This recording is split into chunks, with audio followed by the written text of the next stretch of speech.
बिस्मिल्लाहिर्रहमानिर्रहीम। अस्सलाम वालेकुम। जैकब न्यूज़ सां मां आहियां आबिद अली मंगरियो।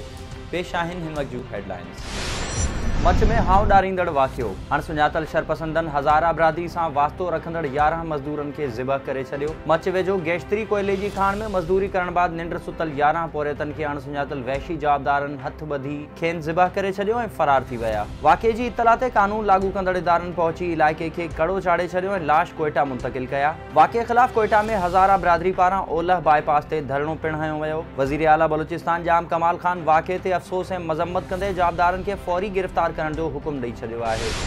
शिकारपुर में अणसुञातल हथियारबंदनि घर में घिड़ी गोलियूं हणी नौजवान नारी खे क़त्ल करे छॾियो। टोटगंज थाणे जी हदलाबाद कॉलोनी में अणसुञातल हथियारबंदनि घर में घिड़ी फायरिंग करे 3 वरनि जी साजिदा समेजो खे गोलियूं हणी क़त्ल करे छॾियो ऐं फ़रार थी विया। मक़तूला जे मुड़ुस मूजिबि हू पोरे सांगे घरां निकितल हो। घर में मौजूद माज़ूर पुट ॿुधायो त आऊं कमरे में मौजूद हुअसि। फायरिंग जो आवाज़ ॿुधी कमरे मां ॿाहिरि निकितसि त अणसुञातल हथियारबंद माउ खे क़त्ल करे फ़रार थी रहिया हुआ। जन खे सुञाणे न सघियो आहियां। पुलिस मूजिबि वाक़िए जी जांच करे रहिया आहियूं। कारण अञा ताईं मालूम न थी सघियो आहे। जैकाबाद में एॾो हशर लॻो पियो आहे। जंहिं गिटी जिते वञो तव्हां इहो ई हशर आहे। जिते वेंदो इहो किन पित लॻी पई आहे। नालियूं फाटियूं पियूं आहिनि, गटर फाटिया पिया आहिनि। ॿ महीना थिया आहिनि, असां वटि पाणी बीठो आहे। दुकानदार तमामु परेशान आहिनि। पाड़े वारा जेके तमामु परेशान घणा आहिनि। हिते रोज़ नंढा ॿार किरनि था। नमाज़नि खे वॾी तकलीफ़ थिए थी ऐं असांजी रोड ते ट्रैफिक बि घणी आहे। म्यूनसिपल वारा अचनि कोन, नाला बंदि लॻा पिया, नालियूं सफ़ा नथा करनि। परे पाड़े वारनि खे बि नियाणियूं जेके हिते क़ुर शरीफ़ पढ़ंदियूं आहिनि उन्हनि जे लाइ बि वॾो मसइलो आहे। ऐं सभ खां वधीक जेको आहे त हिते बीमारी फैलण जो बि वॾो इहो आहे। नंढा ॿार हिते मिसाल घिटी इन खेॾण जे लाइ इहो ई रस्तो आहे। जैकबाबाद में डीसी जा दावा धूड़। शहर जी घिटी घिटी गंदे पानी में ॿुॾल। शहर जो ड्रेनेज सिस्टम मुकम्मल नाकाम। समूरा रोड गंदे पानी सां भरियल। नालियुनि जो गंदो पानी मदरसा कासिमुल उलूम में दाख़िल। नमाज़ी सख़्त परेशान। डेप्यूटी कमिश्नर खां सफ़ाई कराइण जी घुर। बिलावल भुट्टो ज़रदारी पारां एजाज़ शाह शिराज़ी जे लाॾाणे ते शिराज़ी हाउस पहुची ताज़ियत। पाकिस्तान पीपल्स पार्टी जे चेयरमैन बिलावल भुट्टो ज़रदारी शिराज़ी हाउस ठठो पहुची अॻूणे सूबाई सलाहकार एजाज़ शाह शिराज़ी जे लाॾाणे ते शिराज़ी भाइरनि सां ताज़ियत कंदे ॾुख जो इज़हार कयो। इन बाद बिलावल भुट्टो ज़रदारी मुख़्तसिर प्रेस ब्रीफिंग में चयो त इमरान सरकार वटि कंहिं बि मसइले जो को बि हल न आहे। अवाम खे दावत ॾियां थो त हू PDM जो साथ ॾींदे हिन कठपुतली ऐं हाइबर्ड सरकार ख़िलाफ़ आवाज़ उथारे। इन मौक़े ते सूबाई वज़ीर नासिर हुसैन शाह, सुहेल अनवर सियाल, अॻूणो ज़िला नाज़िम सैयद शफ़क़त हुसैन शाह शिराज़ी, MNA अयाज़ शाह, MPS रियाज़ हुसैन शाह, शाह हुसैन शाह, अमीर हैदर शाह, भाषा शाह, डॉक्टर इम्तियाज़ शाह शिराज़ी ऐं ॿिया पिणु मौजूद हुआ। जैकबाबाद वेझो शेरांपुर में तेज़ रफ्तार कार जो मोटरसाइकिल खे टक्कर। हिकु ॼणो सख़्त ज़ख़्मी। सिविल अस्पताल इंतज़ामिया मूजिबि ज़ख़्मी जे शनाख्ती कार्ड मां संदसि सुञाणप मोहम्मद अमीन पुट सॼण चांडियो तौर थी आहे, जंहिंखे अणसुञातल माण्हू सिविल अस्पताल में छॾे फ़रार थी विया।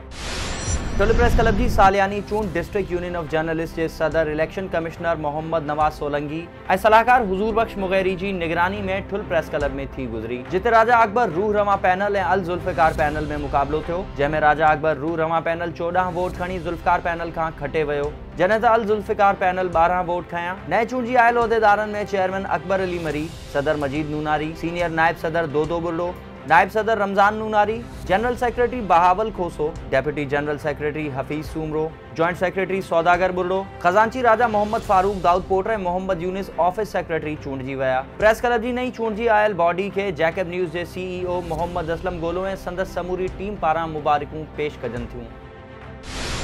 दोदापुर में उढो ऐं जखरानी तकरार तां क़त्ल थियल अब्दुल गफ़ार जखरानी जे कातिलनि जी गिरफ़्तारी लाइ वारिसनि जो एहतजाज। कुझु ॾींहं अॻु ताजो देरो थाणे जी हद हशमताबाद भरिसां क़त्ल थियल अब्दुल गफ़ार जखरानी जे कातिलनि जी गिरफ़्तारी लाइ वारिसनि पारां एहतजाज कयो वियो।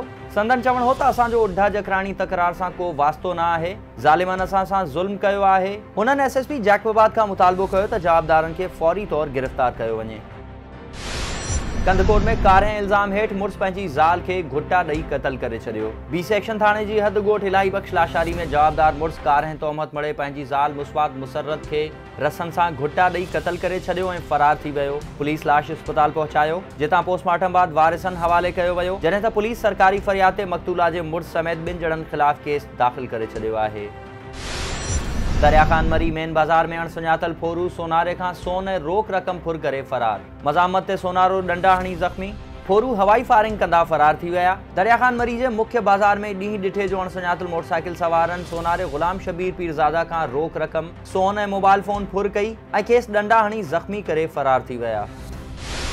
ठारो शाह में मानी खाइण बाद पूरा पैसा न ॾियण तां होटल मालिक जी फरियाद ते पुलिस जो पोरियत ते तशद्दुद। बासर होटल मालिक रमज़ान कुरैशी पोरियत पारां मानी खाइण बाद पूरी रक़म अदा न करण ते पुलिस तलब करे संदसि मथां सरेआम तशद्दुद करायो। पुलिस पोरियत खे तशद्दुद करण बाद खेसि थाणे ते खणी वई।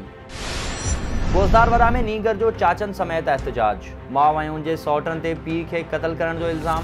ॻोठ घोड़ापिड़ वासी मासूम नीगर बाबर ओड चाचन सोहणो साहिब ऐं ज़मीर रोड सां एहतजाज कंदे दायो आहे त हिकु हफ़्तो अॻु माउ जे सौटनि वालिद ऐं मूंखे राति जे टाइम नशो ॾेई बेहोश कयो। सुबुह जो होश में आयुसि त ॿुधायो वियो त तुंहिंजो पीउ फौत थी वियो आहे ऐं मूंखे कमरे में बंदि कयो वियो, जितां फरार थी पहुतो आहियां। अमड़ ऐं मुंहिंजी भेण जा पंहिंजे सौटनि सां नाजाइज़ तालुकात आहिनि। जवाबदारनि नदीम ओड, सद्दाम ओड, मुंहिंजी माउ राबिया ओड, माशूक ओड ऐं सोहेल ओड गॾिजी मुंहिंजे पीउ खे ज़हर ॾेई क़त्ल कयो आहे।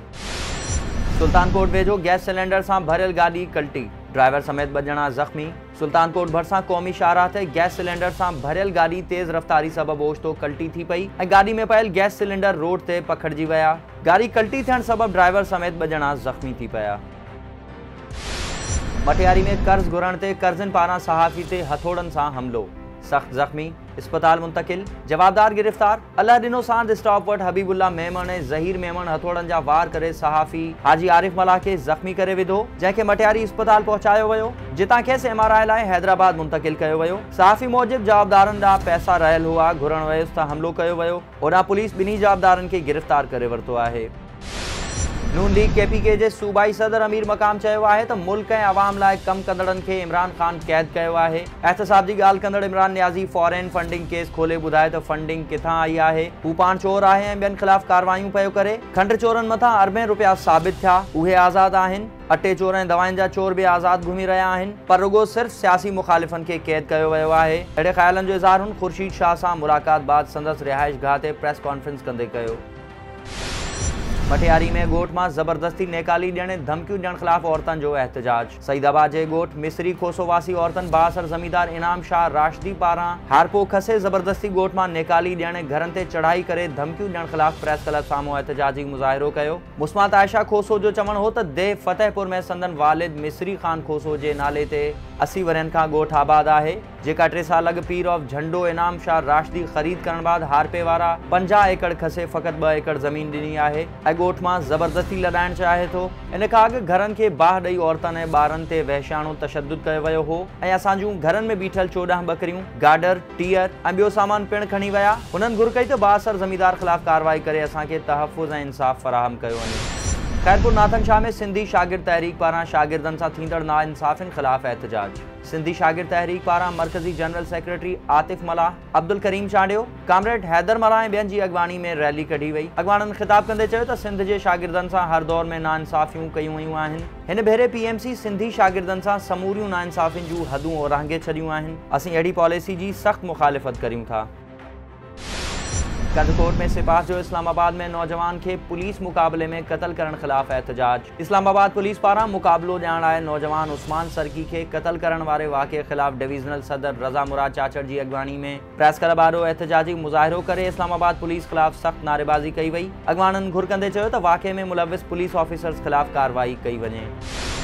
सखर में न्यू पिंड ब्रिज वटि स्लीपर खणी ईंदड़ मालगाॾी पटड़ी तां लही वई, को बि जानी नुक़सान न थियो। रेलवे स्लीपर फैक्ट्री मां स्लीपर खणी वींदड़ मालगाॾी जा 4 गाॾा पटड़ी तां लही विया। इतला ते रेलवे अमलदारनि पहुची मरम्मती कमु शुरू करे छॾियो आहे। हाला वेझो सूफ़ी फ़क़ीर कुर्बान अली मेमण बिलावली जी वरसी मल्हाई वई। ॻोठ मीरापुर में सूफ़ी कुर्बान अली मेमण बिलावली जी सालियानी वरसी फ़क़ीर करीम ॾिनो ऐं फ़क़ीर मोहम्मद इब्राहिम जो सालियानो उर्स मुबारक मल्हायो वियो, जंहिंमें फंक्शनल लीग अॻवान नसीर अहमद मेमण ऐं मंज़र बशीर सूफ़ी फ़क़ीरनि सां गॾु दरगाह ते गुलनि जी चादर चाढ़े वरसी ऐं उर्स जो इफ़्तिताह कयो।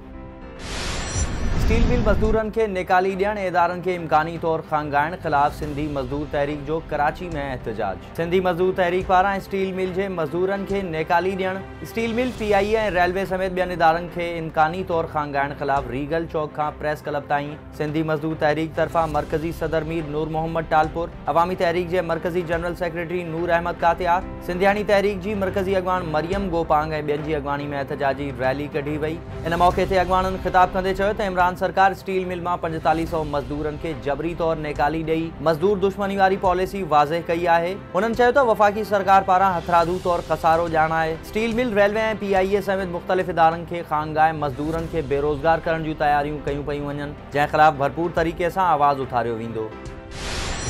मेहड़ में अवामी तहरीक पारां ॿिए ॾींहुं बि वधंदड़ बदअमनी ख़िलाफ़ एहतजाज कयो वियो। अवामी तहरीक पारां तालका सदर एडवोकेट मुश्ताक चांडियो, एडवोकेट नजीबुर रहमान महेसर, एडवोकेट ज़ुल्फ़कार चांडियो ऐं ॿियनि जी अॻवानी में मेहड़ प्रेस क्लब अॻियां एहतजाज करे सख़्त नारेबाज़ी कई वई। अॻवाननि मुतालबो कंदे चयो त मेहड़ में चोरी, फुर, धाड़नि समेत वधंदड़ बदअमनी खे बुंजो ॾेई अमन अमान खे बहाल कयो वञे, ॿी सूरत में एहतजाज जारी रहंदो। हिन वक्त तव्हांजूं हेडलाइंस। वधीक ख़बरुनि ऐं अपडेट्स लाइ विज़िट कयो असांजी वेबसाइट www.jakabnewshd.com ऐं फेसबुक ते फॉलो कयो। ॾिसंदा रहो जैकब न्यूज़, ख़बर खां हक़ीक़त ताईं।